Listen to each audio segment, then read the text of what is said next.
Neodymium চুম্বক, যেটিকে বলা হয়ে থাকে পৃথিবীর সবথেকে শক্তিশালী চুম্বক। এই চুম্বকের শক্তি এতটাই তীব্র যে একে অপরকে আকর্ষণ করলে এগুলো ভেঙে যায়। 1984 সালে জেনারেল মোটরস এই চুম্বক তৈরি করে। এটি মূলত নিওডিমিয়াম দ্বারা তৈরি করা হয়ে থাকে, যেটি একটি রেয়ার আর্থ মেটাল। নিওডিমিয়ামের সাথে আয়রন ও বোরন মিশিয়ে স্থায়ী চুম্বকে পরিণত করা হয়। নিওডিমিয়াম চুম্বকের এমন শক্তির পেছনে সবথেকে গুরুত্বপূর্ণ কারণ হলো এর টেট্রাগোনাল ক্রিস্টাল স্ট্রাকচার। নিওডিমিয়াম মূলত প্যারাম্যাগনেটিক, অর্থাৎ একে আয়রনের মতো চুম্বকে পরিণত করা সম্ভব, কিন্তু এর কুড়ি টেম্পারেচার খুবই কম, যা প্রায় 254.2 ডিগ্রি সেলসিয়াস। অর্থাৎ এর থেকে বেশি টেম্পারেচারে নিওডিমিয়াম তার চুম্বকত্ব হারায়।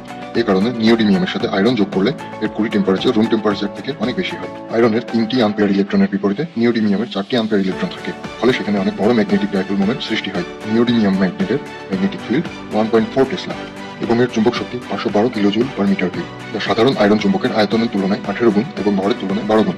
ডায়াম্যাগনেটিক বোরন পরমাণু শক্তিশালী সমযোজী বন্ধনের মাধ্যমে সংশক্তি বৃদ্ধি করে। নিওডিমিয়াম চুম্বক নিজের ভরের থেকে 1000 গুণ ভারী জিনিস ধরে রাখতে সক্ষম হয়।